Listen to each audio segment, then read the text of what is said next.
Everyone, आज हम पढ़ने वाले हैं हमारा मैथ का चैप्टर 6 अर्थात हमारा त्रिभुज। अब बात करते हैं कि त्रिभुज होता क्या है। तो याद रखिएगा कि तीन भुजाओं से घिरी हुई बंद आकृति को हम क्या कहते हैं, त्रिभुज कहते हैं। ये जो चैप्टर होता है ना, इस चैप्टर में हमारे बेसिकली क्वेश्चन आते हैं, वो हमें प्रूव करने चाहते हैं। जैसे कि यहाँ पर हम क्वेश्चन दिया हुआ है कि एक त्रिभुज के भुजा BC पर एक बिंदु D इस प्रकार स्थित है कि कोण DAC बराबर कोण BAC सिद्ध करना है कि CA² बराबर CB इंटू CD। यहाँ पर ये प्रूव करने वाले क्वेश्चन आते हैं।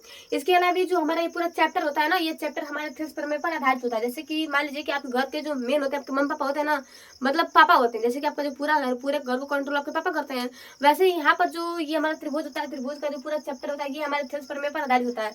कभी कभी क्वेश्चन ये बनता है कि आप थ्योरम प्रमेय को प्रूव कीजिए, और कभी कभी ये होता है ना कि हमें थ्योरम प्रमेय का नाम न दे करके हमें पूरा सेंटेंस दे दिया होता है, जिसमें हमें इसे प्रूव करने होता है। इसके अलावा जो हमारा थ्योरम प्रमेय होता है, थ्योरम प्रमेय पर हमें आधारित क्वेश्चन भी देखने को मिलता है। तो बात करते हैं कि जो हमारा थ्योरम प्रमेय होता है, थ्योरम प्रमेय होता क्या और ये इतना इंपॉर्टेंट क्यों है। तो ये जो हमारा थ्योरम प्रमेय है ना, इसे हम आधारभूत प्रमेय भी कहते हैं, और इसकी जो पुष्टि थी यह थेल्स नामक वैज्ञानिक ने की थी, जिसे कारण से हम थेल्स प्रमेय कहते हैं। इसका सेंटेंस कहता है कि यदि एक रेखा इस त्रिभुज की दो भुजाओं को एक ही अनुपात में विभाजित करे तो वह तीसरी रेखा के समांतर होते हैं। जैसे कि मान लीजिए कि यहाँ पर क्या है, यदि एक रेखा, मान लीजिए क्या है, यह एक रेखा है, ठीक, पर चूंकि हमें त्रिभुज पढ़ना है तो मान लीजिए कि हमारा क्या है, त्रिभुज है, मानना क्या है, ये ना, देखिए ये क्या है, हमारा त्रिभुज है। कह रहा है कि यदि एक रेखा किसी त्रिभुज की दो भुजाओं को एक ही अनुपात में विभाजित करे, मान लीजिए कि इसका A नाम है, ये हमारा B है और ये C है। त्रिभुज की मान लीजिए दो भुजाएं हैं, अब इनको ना यह ना समान अनुपात में विभाजित कर रहा है, मतलब इसकी जो लंबाई है, इसकी लंबाई है, इसकी लंबाई है, इसकी लंबाई, इन तीनों की सेम है, मतलब तीन दोनों की क्या है, हमारी बराबर अनुपात में बराबर है। मतलब मान लीजिए x1 है, x2 है, या x3 है, और यह x4 है। जो हमारे x1 अपन x2 अनुपात में है, तो x1 जो अपन x2 का जो मान है, ये हमारे x3 अपन x4 के इक्वल है। यही प्रूव करने के लिए कह रहा है कि यदि कोई रेखा किसी त्रिभुज की दो भुजाओं को एक ही अनुपात में विभाजित करे तो सिद्ध कीजिए कि ये तीसरी रेखा के समानांतर होती है। और कभी भी ना, मान लीजिए कि यह क्या है, हमारा D और C है, समानांतर का जो हमारा साइन होता है वह हमारा ये होता है, डबल पाई जो होता है ना, ये हमारे समानांतर का चिन्ह होता है। मतलब जैसे कि मान लीजिए कि आपका नाम कुछ होगा ना, सोनू मोनू, तो आपकी पहचान है कि आप सोनू हो, आपकी यह नाम है। वैसे जो समांतर रेखा होती है, समांतर रेखा की यह पहचान होती है। इसके अलावा जब आप त्रिभुज की समरूपता पढ़ोगे ना, तो वहाँ पर ये जो हमारा साइन होता है, ये हमारे त्रिभुज की समरूपता को डिनोट करता है। ठीक, जैसे कि मान लीजिए कि त्रिभुज ABC, मान लीजिए कि जो हमारा त्रिभुज ABC यह समरूप है त्रिभुज किसके, BDC के। तो ये जो होता है समरूपता के चिन्ह को डिनोट करता है। खत्म हुआ ना। तो कह रहा है कि यदि एक रेखा किसी त्रिभुज की दो भुजाओं को बराबर अनुपात में विभाजित करे तो तीसरी रेखा क्या होती है, समानांतर होती है। इसे हमें प्रूफ करना है। और ये जो होता है ना, ये हमारा ना स्टेप होता है, जिसे हमें बताते हैं कि ये हमारा जो क्वेश्चन है, क्वेश्चन सही है।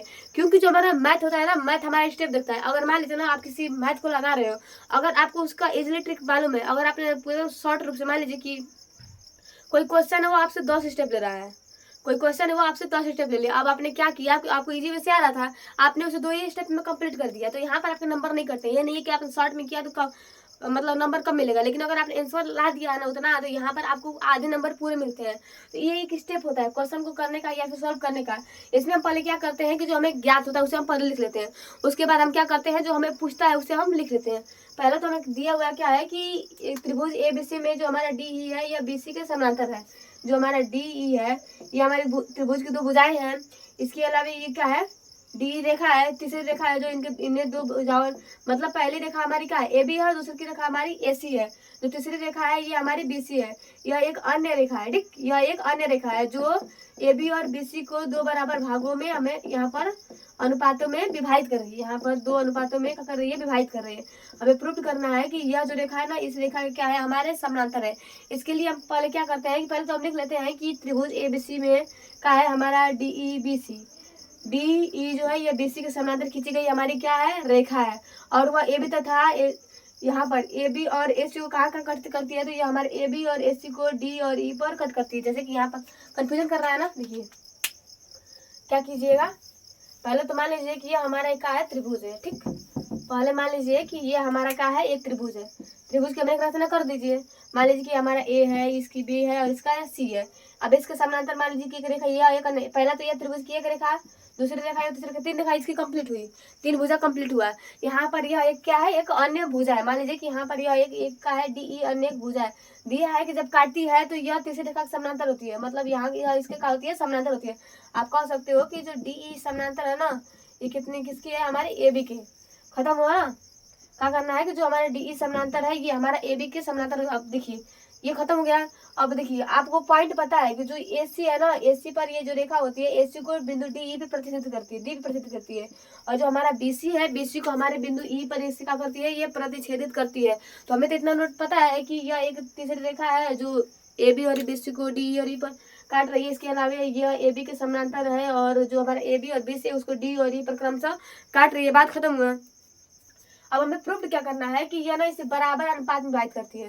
क्या करती है, दो भुजाओं की एक ही अनुपात में विभाजित करती है। मतलब हमें प्रूफ करना है कि यहाँ पर जो D और C अपान A और D का जो अनुपात है यह इक्वल है हमारे CE अपान BE के इक्वल है। हमें बस ये प्रूफ करना है कि यह ना इसका और इसका जो अनुपात है ये बराबर है, दोनों का जो अनुपात है बराबर है। जैसे कि मान लीजिए आप घर रोटी बन रहा है, आपने एक थ्योरम पढ़ा कि अगर आप मान लीजिए कि रोटी गोल है, मान लीजिए थ्योरम में आपने पढ़ा कि मान लीजिए कि रोटी गोल है। अब आपने कहा कि रोटी गोल है तो उसे आपने बीच में काट दिया। अब आपको बस ये प्रूफ करना है ना कि जो रोटियां हैं दोनों आधी आधी हैं, जो रोटियां हैं वह दोनों आधी आधी है। वैसे भी हमें यहाँ पर प्रूफ करना है कि ये काट दे रही है। बस हमें प्रूफ करना है कि ये जो है ना इसके अनुपात में है, मतलब इनका जो अनुपात है ये बराबर है। तो इसके लिए हम क्या करेंगे, अब देखिए पहले तो हमें रचना करना पड़ेगा। डायरेक्ट तो हम क्वेश्चन को यहाँ पर हमें कुछ दिख नहीं रहा है कि हम सॉल्व कर देंगे, तो अब सॉल्व करने के लिए कुछ रचना करेंगे। तो हम क्या करेंगे कि यहाँ से ना इस रेखा पर हम एक लंब डालेंगे। मतलब जो हमारा DC है, यहाँ पर देख लीजिए जो हमारा D और A है, इस पर हम बिंदु E से एक हम लंब डालेंगे जिसे हमने नाम F दिया। यहाँ पर देख लीजिए हम क्या करेंगे कि इसको सॉल्व करने के लिए हम क्या करेंगे, यहाँ से ना जो हमारा बिंदु E है इससे हम D पर मान लीजिए कोई बिंदु D हो गया ना, तो यहाँ पर हम एक लंब डालेंगे। ऐसे यहाँ पर लंब हो गया। अब इधर से भी चाहिए तो यहाँ से भी जो हमारा बिंदु D है, बिंदु D से भी हम एक जो हमारा CE है, CE रेखा पर एक लंब डालेंगे जिसको हमने मान लिया G मान लिया। यहाँ पर भी हमने क्या किया कि हमने D से एक लंब डाला जिसे हमने क्या कह दिया, G कह दिया। अब ये इसलिए हमने लंब क्यों डाला, यहाँ पर क्वेश्चन बना है कि हम लंब क्यों डाल रहे हैं। तो आप देख रहे हो कि अगर आप यहाँ पर एक त्रिभुज की रचना करो, अगर आप यहाँ पर AB AE यहाँ पर BE और आप DE को मिला रहे हो, यहाँ पर AE और DE को मिला रहे हो, तो आपको एक ऐसा त्रिभुज मिलेगा। देखिए आपको ना कुछ ऐसा त्रिभुज मिलेगा। जब आप इसे सॉल्व करोगे तो आपको कुछ ऐसा त्रिभुज मिलेगा। इसमें आपको लंब का नहीं पता है, तो लंब डालने के लिए आप क्या करते हो कि इसके हम बाहर से कैसे लंब खींच देते हैं, जहाँ से 90 डिग्री का का बना लेता है, कोण बना लेता है। तो जो यहाँ पर ना जो हमारा G है, G यही हमारा 90 डिग्री का कोण है जो इस पर लंब डाला गया है। मतलब अगर कोई त्रिभुज जो अंदर की तरफ धसा होता है ना, तो जो उसका लंब होता है बाहर होता है, और जो बाहर की तरफ होता है उसका जो लंब होता है वो अंदर की तरफ होता है। ये जो त्रिभुज का एक विशेष गुण होता है। तो यहाँ पर बस हमने ये किया कि जो हमारा त्रिभुज है ना, यहाँ पर हमने जब मिलाया BE और DC को, तो यहाँ पर हमने इसको बढ़ा दिया ताकि यह इसका लंब प्राप्त हो सके। और यहाँ पर हमने वही किया, इसका भी हमने क्या किया, लंब को फाइंड किया, क्योंकि यह अंदर की तरफ है। अब यहाँ पर 90 डिग्री बन रहा था, तो यहाँ पर हमने ये लंब का कर दिया, फाइंड कर दिया। और आप जानते हो कि अगर दो समानांतर रेखाएं हैं ना, अगर दो समानांतर रेखाएं हैं तो उनके बीच जो बने हुए हमारे त्रिभुज होते हैं, त्रिभुजों का जो क्षेत्रफल होता है बराबर होता है। आप जानते हो कि मान लीजिए कि अगर कोई दो समानांतर रेखाएं हैं ना, इनके बीच जो कितने भी त्रिभुज बना दिए जाए, इनका जो क्षेत्रफल होता है ये क्या होता है, हमारा परस्पर बराबर होता है। वही थ्योरम हमें यहाँ पर भी लगाना है। क्योंकि देखिए जो हमारा DE है और BC है ये एक दूसरे के समानांतर है, क्योंकि हमारे थ्योरम में दिया हुआ है कि भुजाओं को एक अनुपात विभाजित करें तो यह तीसरी रेखा भुजा के समांतर होती है। मतलब जो हमारा DE है और BC हमारा क्या है, समांतर है। इसलिए इसके बीच जो बने हुए हमारे त्रिभुज है ये भी क्या होंगे, हमारे समांतर होंगे। जब मतलब बराबर होंगे, इनके बीच जो बना हुआ त्रिभुजों का जो क्षेत्रफल होगा वो हमारा क्या होगा, बराबर होगा। तो बस हमें यही लिखना है उपपत्ति में क्या जो हमारा रचना हमने क्या कर दिया, मैंने बताया ना कि यहाँ पर मैंने BE और DU को हमने क्या कर दिया, मिलाया कर दिया।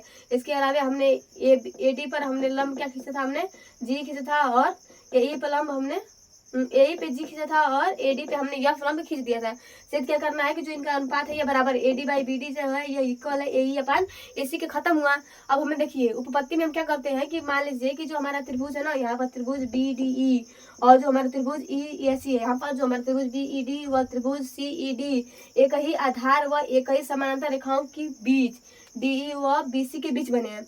ये DE और BC समानांतर रेखाओं के बीच बने और जो उनका आधार है ये सेम है, मतलब इसी आधार पे दोनों यहाँ पर जो त्रिभुज बनेगा मान लीजिए कि ये त्रिभुज कैसे है, तो मान लीजिए कि यहाँ से ऐसे और ऐसे, इनका जो आधार है ये क्या है हमारा सेम है, ये एक आधार पे बने हुए हैं, साथ ही ये क्या हुए हैं हमारे दो समांतर रेखाओं के बीच बने हुए या फिर एक ही समांतर रेखा के बीच बने हुए हैं, इसलिए जो इनका क्षेत्रफल हो गया क्या होगा हमारा इक्वल होगा। तो हम मान लेंगे कि जो हमारा त्रिभुज DE का क्षेत्रफल है, यहाँ पर जो DEB का जो क्षेत्रफल है ये इक्वल है हमारे CED के।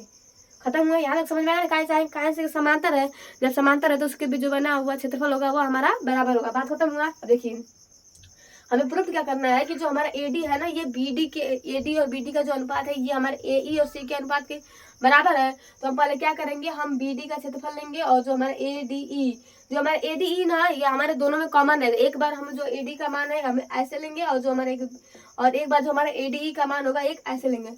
जैसे कि मान लीजिए ना यहाँ पर कंफ्यूजन कर रहा है ना, देखिए कुछ इस प्रकार हमारा फिगर है ना, चलता नहीं है बस, देखिए कुछ ऐसे हमारा फिगर है, ये हमारा का ये देखा हो, ये हमारा का है DE है, ये हमारा का है F है और ये हमारा का है G है। तो इसको प्रूफ करने के लिए देखिए यह एक त्रिभुज हुआ दो, एक था हमारा B और C था, A था, इसको प्रूफ करना है तो हमने यहाँ पर एक लंब डाल दिया और यहाँ पर हमने क्या डाल दिया, एक लंब डाल दिया।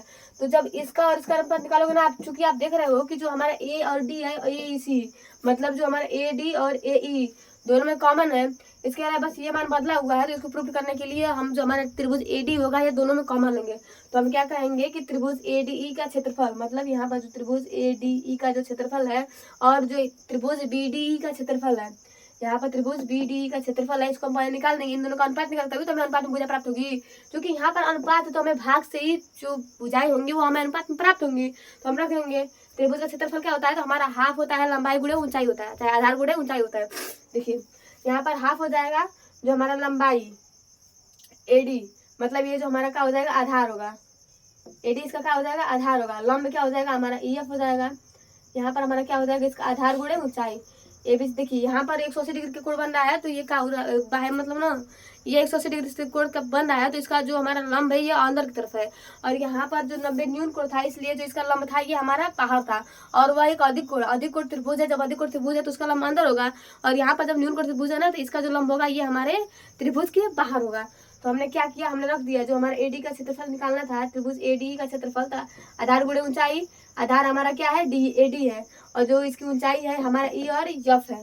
खत्म हुआ। अब देखिए क्योंकि हमें BDE का क्षेत्रफल निकालना है तो यहाँ पर त्रिभुज वही का क्षेत्रफल तो वही होता है, तो यहाँ पर हो जाएगा half BDI into AE EF, यहाँ पर E और F इसकी ना देखिए इसका ये हमारा क्या हो जाएगा लंब हो जाएगा। ठीक, खत्म। और खत्म हुआ ना, देखिए यहाँ से EF CF कट जाएगा, हाफ से हाफ कट जाएगा, बचा हमारा AD अपान BD। समीकरण हमने 2 मान लिया। समीकरण 1 में हमने माना था कि जो त्रिभुज BD का क्षेत्रफल है वो त्रिभुज ACD के इक्वल है। इसके बाद देखिए पुनः हम करेंगे, अब इधर का हमारा कंप्लीट होगा, अब इधर का हम देखेंगे, तो इसके लिए हम क्या करेंगे कि जो हमारे त्रिभुज AD का क्षेत्रफल दोनों में है तो दोनों को लेंगे, अब इधर से लेंगे हम। ठीक, अब और क्या कर देंगे, अपान में कर देंगे हमारे हम CD का क्षेत्रफल, त्रिभुज ADE का क्षेत्रफल अपान त्रिभुज CD का क्षेत्रफल बराबर हाफ, यहाँ पर AE इसकी आधार हो जाएगी और इसका लंब क्या हो जाएगा हमारा DG, क्या हो जाएगा इसका लंब क्या हो जाएगा हमारा G और D। इसके अलावा इसमें भी होगा तो इसका जो आधार हो जाएगा ये हमारा EC हो जाएगा, आधार क्या हो जाएगा हमारा E और C हो जाएगा, जो इसका लंब हो जाएगा ये भी हमारा GD हो जाएगा। तो यहाँ से क्या कर देंगे हम GD को GD कैंसिल कर देंगे, हाफ को हाफ से कैंसिल कर देंगे, यहाँ पर बचेगा हमारा AE अपान AC। अब आप आओगे समीकरण 1, 2 और 3 से, एक में हमने कहा कि जो दोनों त्रिभुज का क्षेत्रफल है तो जो उनको भुजाएं अनुपात होंगे वो बराबर होंगी, तो बस हम कह देंगे समीकरण 1, 2 और 3 से AD बराबर BD, AD अपान BD इक्वल AE अपान AC। यहाँ पर ना एक पॉइंट एकदम अच्छे से, अभी कंफ्यूजन होगा, एक पॉइंट अच्छे से याद रखिएगा।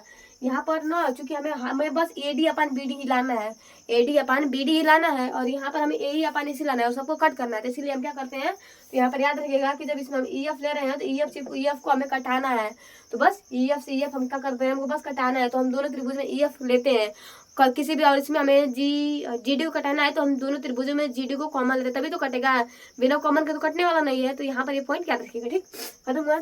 इसके अलावा ना यहाँ पर जो हमारा कंडीशन होता है कि जो हमारा ना चाहे आप AD बाई BD कीजिए या फिर AD AE का अनुपात AC का अनुपात तो बराबर होता है, चाहे यहाँ पे ना, यहाँ तो पहला कंडीशन हो गया, अगर आप ना ये भी अगर पूरी भुजा में बस इतनी भुजा को भाग देंगे ना और इस पूरी भुजा में बस इतनी भुजा का भाग देंगे तब भी जो आपका अनुपात होगा वह सही होगा। मतलब अगर आप AB बराबर BD और इक्वल कर रहे हैं AE अपान AC, AC अपन AE तब के जो आपका अनुपात है ये सही है। कभी कभी इस पर क्वेश्चन आते हैं।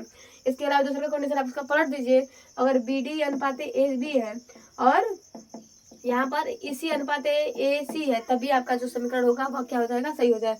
यहाँ पर क्वेश्चन पूछ रहा है कि देखिए यहाँ पर जो हमारा AD है, AD का लंबाई दिया हुआ है 1.3 सेंटीमीटर। जो हमारा BD है, BD का जो अनुपात दिया हुआ है, मतलब जो मान दिया हुआ है 3.9 सेंटीमीटर दिया हुआ है। जो हमारा AE है, AE का अनुपात जो है 1.5 सेंटीमीटर है। तो हमें E और C का अनुपात ज्ञात करना है, मतलब उसका मान ज्ञात करना है। इतना सीरियस मत होइए, क्या करना है मतलब उसका हमें मान ज्ञात करना है। इसके लिए हम क्या करेंगे, चूंकि हम जानते हैं कि थेल्स प्रमेय से, यहाँ पर देखिएगा, चूंकि हम जानते हैं कि थेल्स प्रमेय से, किसके प्रमेय से, थेल्स प्रमेय से, जो हमारा AD अपान BD होगा ये इक्वल होगा हमारे AE अनुपात इसी के।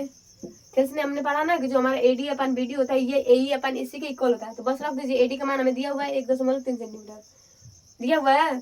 जो हमारा BD है, BD का मान हमें दिया हुआ है 3.9 सेंटीमीटर। इसके अलावा देखिए जो हमारा AE है, AE का मान दिया हुआ है 1.5 सेंटीमीटर।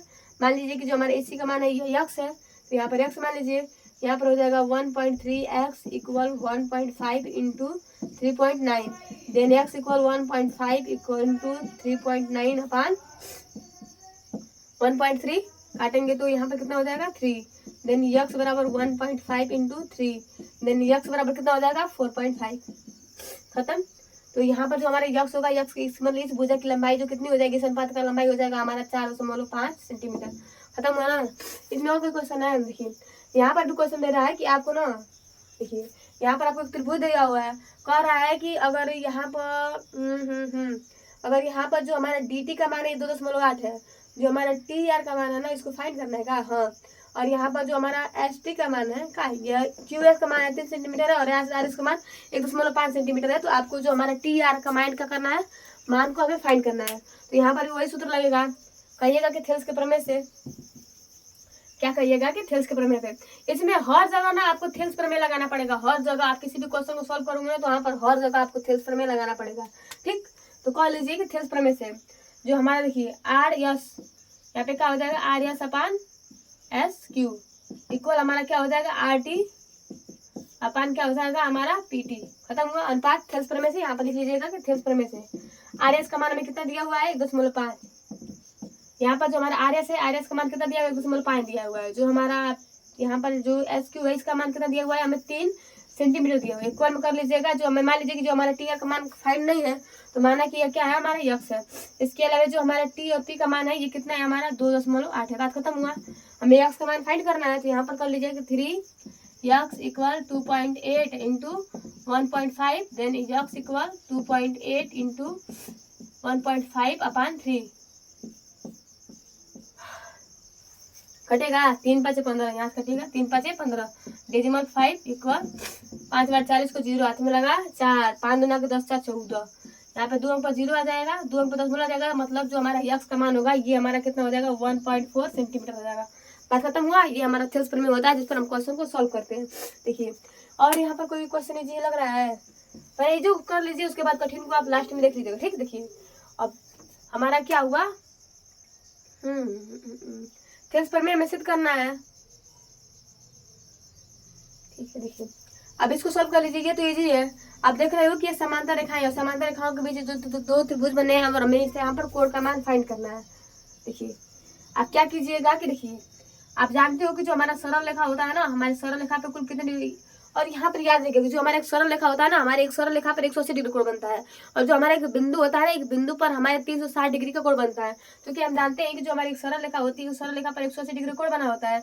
और इसमें देखिए मान लीजिए कि पहला कोण दिया हुआ है 125 सेंटीमीटर, क्योंकि ये दो भागों में विभाजित है। जो हमारा पूरा 180 डिग्री का कोण है इसमें लंब डाला हुआ है, तो ये दो भागों में विभाजित है। देखिए तो यहाँ पर मान लीजिए कि जो दूसरा कोण है ये यक्स है, मान लीजिए जो ये वाला कोण है ना ये हमारा यक्स है, देन यक्स बराबर हमारा कितना हो जाएगा 180 माइनस 125, देन यक्स बराबर 10 में से 5 जाएगा 5 और 7 में 2 जाएगा 5, मतलब यहाँ पर जो हमारे इसका मान होगा ना ये हमारा कितना हो जाएगा 55 डिग्री हो जाएगा। और चूंकि एक त्रिभुज है और आप जानते हो कि जो एक त्रिभुज होता है, एक त्रिभुज का जो एक त्रिभुज में पाए जाने वाले कोणों का जो कुल मान होता है ये 180 डिग्री होता है। जब पहले का भुजा का मान माने 70 है, यहाँ पर दिया हुआ 70 डिग्री और यहाँ पर हो जाएगा हमारा 55 डिग्री प्लस एक्स। मान लीजिए कि अब ये वाला भुजा एक त्रिभुज है ना, कोण है ना, इसका मान लीजिए कि मान क्या है हमारा x1 है, देन x1 बराबर कितना हो जाएगा हमारा 180 डिग्री, जोड़िएगा तो 5 7 5 12 125 प्लस x1 बराबर 180 डिग्री। देन x1 बराबर 180 माइनस 125, x1 बराबर कितना हो जाएगा हमारा 55 डिग्री हो जाएगा। यहाँ पर भी जो हमारे x1 होगा ना, x1 का विमान जो हमारा होगा ये कितना हो जाएगा 55 डिग्री हो जाएगा। और आप जानते हो कि जब दो समांतर रेखाएं होती है उन्हें कोई तिर्यक रेखा काटती है तो वहां पर बने एकांतर कोण का जो मान होता है ये हमारा बराबर होता है। क्या होता है? बराबर होता है। तो यहाँ पर देख रहे हो कि ये जो कोण का मान होगा ना ये इस कोण के मान के बराबर होगा। जब ये 55 डिग्री है तो इसका मान भी हमारा कितना हो जाएगा 55 डिग्री हो जाएगा। तो हमें यहाँ पर ए का ही मान फाइंड करना था, कोण ए का मान फाइंड करना था। तो कोण ए का जो हमारा मान होगा ये कितना हो जाएगा 55 डिग्री हो जाएगा। और आपको यहाँ पर होमवर्क दे रही हूँ कि आप मैंने ए का फाइंड कर लिया ना, आप बी और बस बी का ना ज्ञात करके बताइएगा कि जो हमारा बी है इसके अलावा यहाँ पर जो हमारा यहाँ पर ओ कोण होगा ना ये कितने मान होगा। और जानिए याद रखिएगा कि जो हमारे शीर्षाभिमुख कोण होते हैं ना इनका जो मान होता है ये हमेशा क्या होता है? बराबर होता है। ठीक, अब देखिए यहाँ पर क्या क्वेश्चन कर रहा है कि एक त्रिभुज एबीसी की भुजा बीसी पर एक, देखिए सेंटेंस को पढ़ते रहिए और लिखते रहिए। ठीक, देखिए क्या कह रहा है कि त्रिभुज का नाम दिया है कि एक त्रिभुज एबीसी की भुजा, और ना ये जो साइन होता है ये त्रिभुज का होता है। अगर ऐसा साइन है 4 भुजा वाला तो इसे हम चतुर्भुज कहते हैं। अगर 3 को कहा है तो इसे हम त्रिभुज कहते हैं। ये हमारा साइन होता है किसी भी त्रिभुज या चतुर्भुज को डिनोट करने का। आप अगर कोई सेंटेंस लिख रहे हो और कोई सेंटेंस में पूरे वर्ड को ना लिख करके बस उस साइन को बना दे रहे हो ना, तब भी जो आपका क्वेश्चन है वह सही है। यहाँ पर क्या कह रहा है कि एक त्रिभुज एबीसी, पहले तो हमें एक त्रिभुज बनाना है जिसका नाम क्या है हमारा? ए है, बी है और सी है। खत्म। वो कह रहा है कि एक त्रिभुज एबीसी की भुजा बीसी पर, भुजा क्या है? ये हमारी बीसी है। थोड़ा बड़ा बना लीजिए, छोटा नहीं दिखेगा ना। मान लीजिए ये कहा है हमारा एक त्रिभुज ए बी सी है, यहाँ पे कहा है हमारा ए बी और सी है। कह रहा है कि जो इसकी बीसी भुजा है ना, इसकी जो ये बीसी भुजा है इस पर एक बिंदु डी इस प्रकार स्थित है। मान लीजिए कि यहाँ पर एक डी इस प्रकार स्थित है कि जो हमारा कोण ए डी सी का मान है या बी ए सी का मान है, मतलब जो हमारा ए और सी है ना ये दोनों में कॉमन है। चाहे आप कोण ए डी सी का मान ज्ञात कीजिए या फिर कोण बी ए सी का मान ज्ञात कीजिए, यहाँ पर डी और बी अलग अलग है लेकिन यहाँ पर ए और सी कॉमन है। मतलब अगर यहाँ पर ये है तो यहाँ पर ये क्या हो जाएगा? यहाँ पर ऐसे बनेगा। जो हमारा बीसी है, बीसी पर इस बिंदु इस प्रकार डी इस प्रकार स्थित है कि जो हमारा कोण एडीसी का मान है, मतलब कोण एडीसी इसका जो मान है, जो याद रखिएगा कि जब हम कोण को प्रेजेंट करते हैं ना तो जो हमारा कोण होता है कोण हमेशा बीच में होता है। जैसे कि मान लीजिए कि मैं कहूँ कि आप कोण बी को डिनोट करोगे तो यहाँ कहोगे ए बी सी। अगर मैं आपको कहूँ कि कोण आप ए को डिनोट करोगे तो आप क्या करोगे? यहाँ पर बी ए सी करोगे। अगर मैं कहूँ कि आप कोण सी को बताइए तो आप यहाँ पर क्या करोगे? या तो ऐसे जाइए ए सी बी कहिए या फिर बी सी ए कहिए। जो हमारा कोण होता है कोण हमारे बीच में होता है। यहाँ पर कह रहा है कि कोण एडीसी का मान, कोण एडीसी का जो मान है ये कोण बी ए सी के बराबर है। यहाँ पर जो ये पूरा कोण इस पूरे कोण के बराबर, तो हमें प्रूफ करना है कि जो हमारा सी ए स्क्वायर है ना, जो हमारा सी ए स्क्वायर है या C B into C D की इक्वल है। मतलब यहाँ पर जो यह सी ए का ये स्क्वायर है यह पूरे इसके C B into C D के इक्वल के बराबर है, इन दोनों के गुणनफल के बराबर। तो हम पहले क्या करेंगे कि त्रिभुज ए बी सी, हम कहेंगे कि जो हमारा त्रिभुज है त्रिभुज ए बी सी व त्रिभुज बी डी क्या लेंगे? तो हम त्रिभुज ए बी सी वह क्या करेंगे कि हम त्रिभुज लेंगे ए डी सी व त्रिभुज ए डी सी में आप देख रहे हो कि जो हमारा कोण है ना, कोण ए बराबर कितना दिया हुआ है? कोण डी दिया हुआ है। पहला तो समीकरण ये है कि जो हमारा कोण ए है, यहाँ पर जो हमारा कोण ए है ये इक्वल है कोण डी के। ये पहले हम पूरा बड़ा वाला त्रिभुज लेंगे उसके बाद ये छोटा वाला त्रिभुज लेंगे। तो यहाँ देखिए इसमें कंपेयर करेंगे तो जो हमारा ए है ये डी की इक्वल है। और आप देख रहे हो कि जो यहाँ पर दोनों कोण है ना, जो कोण सी है ये क्या है? हमारा वनिष्ठ है। मतलब जो हमारा कोण सी है ये दोनों में कॉमन है। तो यहाँ पर आप कह सकते हो कि कोण सी बराबर कोण सी वनिष्ठ है। और कोण प्रमेय से ये क्या हो जाएगा कि जो हमारा त्रिभुज ए बी सी होगा ये समरूप हो जाएगा हमारा त्रिभुज ए डी सी के। कोण प्रमेय से हमारा क्या हो जाएगा? तो त्रिभुज ए बी सी समरूप हो जाएगा। यहाँ पर त्रिभुज ए बी सी हमारा समरूप हो जाएगा त्रिभुज ए डी सी के। जब ए डी सी का समरूप हो जाएगा तो इसकी जो भुजाएं होंगी, भुजाओं का जो अनुपात होगा ये बराबर होगा। तो भुजाओं का अनुपात हम कैसे निकालेंगे? क्योंकि हमें सी ए का स्क्वायर करना है, मतलब जो हमारा सी ए सी है ए सी हमारे दोनों में कॉमन रहेगा। तो हम क्या करेंगे कि देखिए पहले तो करेंगे हम ए सी, पहले इस भुजा को लेंगे और फिर इस भुजा को लेंगे, फिर एक बार और इससे लेंगे और एक बार इससे ले देंगे तो हमारा खत्म हो जाएगा। हम क्या करेंगे कि ए सी अपान छोटा वाला भुजा लीजिए डी सी इक्वल हो जाएगा, फिर ए सी को ले लीजिए अब पूरा बड़ा वाला त्रिभुज में तो ए सी हो जाएगा अपान ये पूरा भुजा ले लीजिए तो ये हमारा क्या हो जाएगा? B C. अब उल्टा कर दीजिए क्योंकि हमें ए सी का ना स्क्वायर लाना है। तो देखिए पहले हमने कर दिया कि ए सी बाई डी सी खत्म हुआ, एक इसका भुजा हुआ और एक इसका भुजा खत्म हुआ। अब देखिए अब यहाँ से पूरा कॉमन कर लीजिए तो यहाँ पर हो जाएगा डी सी बी सी। ज्ञान क्या करना है? किसको प्रूव करना है कि सी डी सी बी। तो यहाँ पर कर लीजिए कि BC या चाहे CB, चाहे इधर से लिखिए चाहे इधर से, ठीक, CB अपान AC हो जाएगा। करेंगे तो दोनों सेम है तो इसका स्क्वायर हो जाएगा, गुणा कर 3 गुणा कीजिएगा तो यहाँ पर हो जाएगा AC का होल स्क्वायर बराबर CD इंटू CB। बस प्रूफ। बस ना अगर आप इसे प्रूफ करने ना, प्रूफ करने में बस आपका माइंड लगाना होता है कि माइंड आप कैसे करोगे ना तो ये इतना आ जाएगा। यहाँ पर इतना सोचने कि बस ना अगर आपने त्रिभुज को समरूप सिद्ध कर दिया तो वहां से आप किसी भी चीज को सिद्ध कर सकते हो कि ये ऐसे हो सकता है। बस आपको वहां पर समरूप सिद्ध करने के लिए ना आपको थोड़ा बहुत माइंड लगाना पड़ता है कि इसको आपको कोड देखना पड़ता है, भुजा भुजा देखना पड़ता है। अगर आपने समरूप सिद्ध कर दिया तो वहां पर आप किसी भी कंडीशन को लगा कर ना अपने क्वेश्चन को सॉल्व कर सकते हो। ठीक, ये खत्म हुआ ना। अब देखिए, देख लीजिए इसके बाद क्या कह रहा है कि त्रिभुज ABC व XYZ के दो समरूप त्रिभुज हैं। यदि कोण A बराबर 75 डिग्री और कोण X बराबर 57 डिग्री हो तो कोण हमें किसका, कोण हमें C का मान फाइंड करना है। यहाँ पर देख लीजिए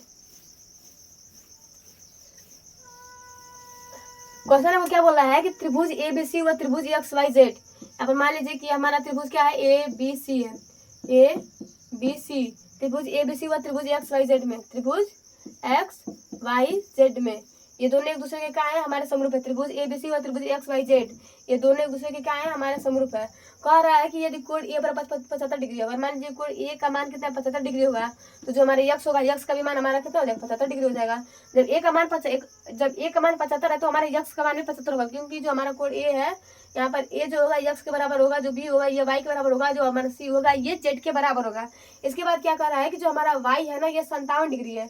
यहाँ पर जो कोण y का मान है ये हमारे 57 डिग्री है। जब y का मान 57 है तो जो नॉर्मल सी बात है कि हमारा b होगा, b का भी मान 57 होगा, कोण b का मान भी हमारा कितना हो जाएगा, 57 डिग्री हो जाएगा। फिर कह रहा है तो कोण आपको c का मान फाइंड करना है। यहाँ पर जो हमारा c है, c का मान क्या हो जाएगा, तो जो हमारा c का मान होगा वही हमारा z का मान होगा। और आप जानते हो कि जो हमारा एक त्रिभुज होता है ना, एक त्रिभुज के जो तीनों कोणों का योग होता है ये 180 डिग्री होता है। तो ऐड कर लीजिए 75 प्लस 57 प्लस मान लीजिए कोण c बराबर 180 डिग्री। अगर जोड़ लीजिए तो 7 5 12 को 2 में लगा 1, 7 5 12 1 13, 132 आएगा ना। 7 5 12 को 2 में लगा 1 और 7 5 12 1 13 प्लस कोण C बराबर 180 डिग्री। देन कोण C बराबर 180 और माइनस कोण 132। देन कोण C बराबर घटा दीजिए, 10 में से 2 जाएगा 8, यहाँ पे बचा 7, 7 में से 2 3 जाएगा 4, खत्म ना। जो हमारा कोण C होगा, कोण C का मान हमारा कितना हो जाएगा, 48 डिग्री आ जाएगा। जो हमारा कोण C का मान कितना हो जाएगा, 48 डिग्री हो जाएगा। इसके अलावा जो हमारा कोण C होगा वो z के बराबर होगा, जो हमारा कोण z होगा, कोण z का भी जो मान होगा हमारा इतना ही आएगा। बस यहाँ पर देखिए सही है ना, 7 5 12 को 2 में लगा 7 5 12 1 13, ये सही है। तो हमारा क्वेश्चन पूरा क्या है, सही है। इसके बाद एक त्रिभुज है ना, यहाँ पर कह रहा है कि देखिए कह रहा है कि किसी समबाहु त्रिभुज में, किसी समबाहु, समबाहु मतलब जिसकी भुजाएं बराबर होती है। आप जानते हो कि भुजाओं के आधार पर जो हमारा त्रिभुज होता है, त्रिभुज 3 प्रकार का होता है।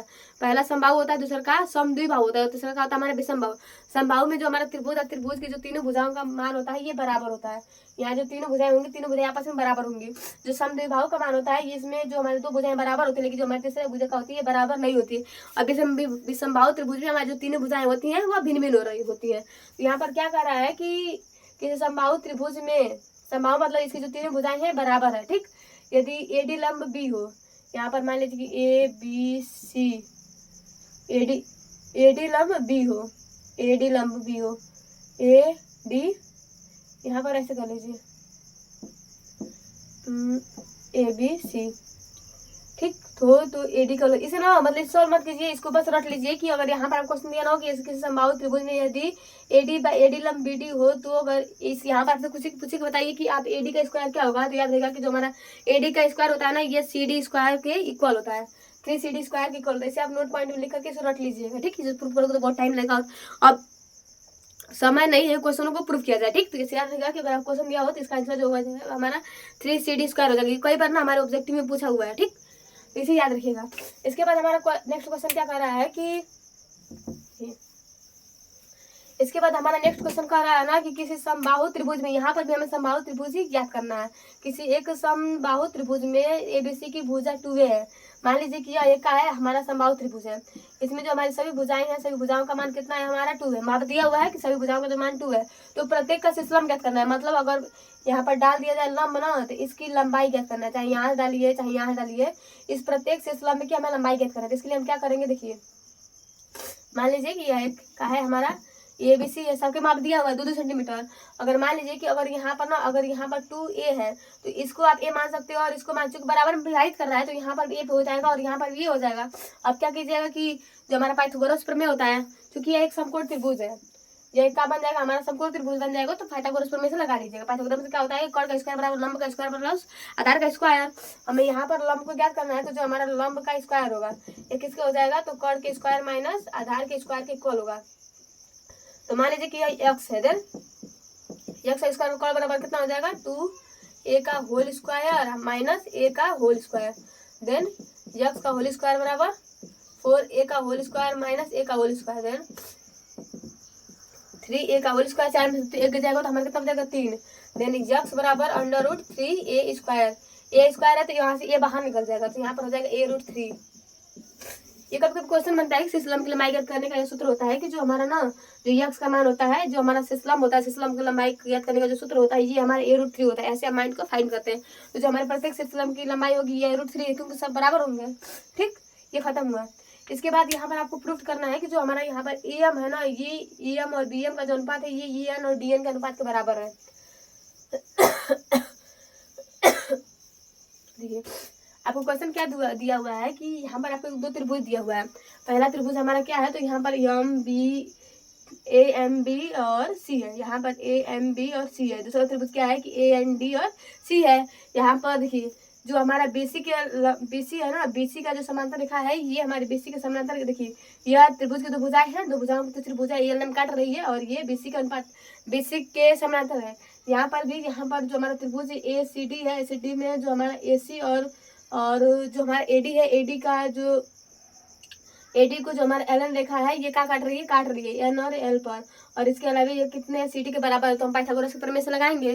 तो पहला कीजिएगा कि थेल्स के प्रमेय से, पाइथागोरस नहीं, थेल्स के प्रमेय से, थेल्स के प्रमेय से जो हमारा त्रिभुज ABC में, त्रिभुज ABC में ये कितना है, तो जो हमारा AM का है, हमारा जो ML है, ML जो हमारा समानांतर है ये किसके है, M और B और C के है। जो हमारा M और L समानांतर है ये हमारे B और C दिख रहा है ना, कि जो हमारा M L समानांतर है ये B और C के समानांतर है। तो लगा देंगे थेल्स के प्रमेय से, जो हमारा AM अपान जो हमारा MB का अनुपात होगा ना, AM ये हमारी भुजा हो जाएगी AM अपान MB इक्वल हो जाएगा हमारा AL और LC के, AL अनुपात है L और C। यहाँ पर समीकरण नंबर 1 मान लीजिए, L और C समीकरण नंबर 1। ठीक, समीकरण नंबर 1 खत्म हुआ। अब देखिए फिर दूसरा तक करिएगा, यहाँ पर कर लीजिएगा पुनः। यहाँ पर अभी क्या हो जाएगा, तो हमारा त्रिभुज ADC में, त्रिभुज ACD में वही थेल्स के प्रमेय से हमारा जो इसका AN अपान AD होगा, AN अपान ND का जो मान होगा ये इक्वल होगा हमारे AL के अपान LC के, AL अपान LC। आप देख रहे हो ना कि यहाँ पर जो हमारा AL और अपान LC है दोनों में कॉमन है। जब दायां पक्ष दोनों का कॉमन है तो जो नॉर्मल सी बात है, जो हमारा बायां पक्ष होगा वो दोनों आपस में कॉमन होगा, इसलिए समीकरण 1 व 2 से कर दीजिएगा। समीकरण 1 व 2 से, समीकरण 1 व 2 से, 1 व 2 से हमारा क्या हो जाएगा, तो जो हमारा AM अनुपात MB होगा ना, चाहे BM होगा, ये इक्वल हो जाएगा हमारा AN अपान DN के। जो कमाम बोला नहीं जाता है, खत्म होना, प्रूफ हो गया ना। ठीक, देखिए लास्ट क्वेश्चन क्या कर रहा है कि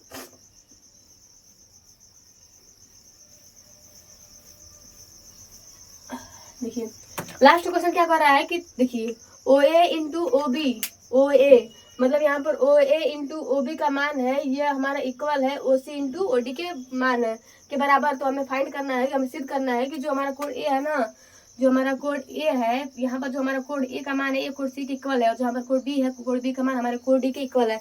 तो पहले यहाँ पर कर लीजिए थेल्स के प्रमेय से, अगर आप OA अपान OD मानो, अगर यहाँ पर आप OA अपान OC मानो, OA अपान क्या हो जाएगा हमारा OD हो जाएगा, थेल्स के प्रमेय से इक्वल क्या हो जाएगा, यहाँ पर हमारा जो OB होगा, OB का अनुपात होगा ये हमारे किसके होगा, OC से होगा। OA का अनुपात जो होगा ये हमारे OAC से होगा।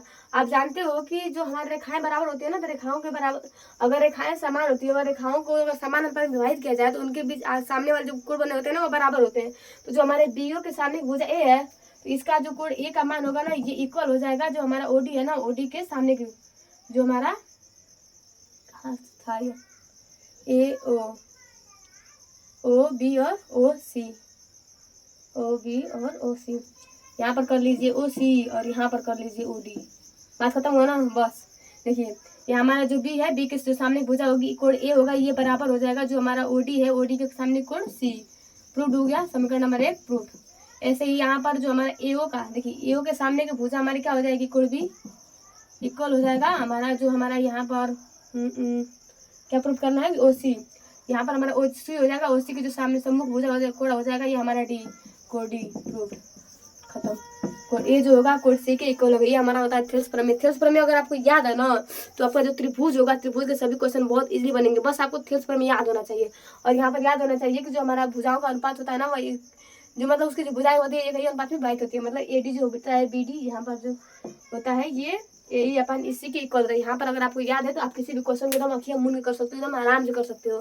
तो आज के लिए बस इतना ही। जो हमारा त्रिभुज हुआ त्रिभुज खत्म। इसके बाद हम नेक्स्ट चैप्टर को कल सॉल्व करेंगे। ओके, खुश रहिएगा, आराम से।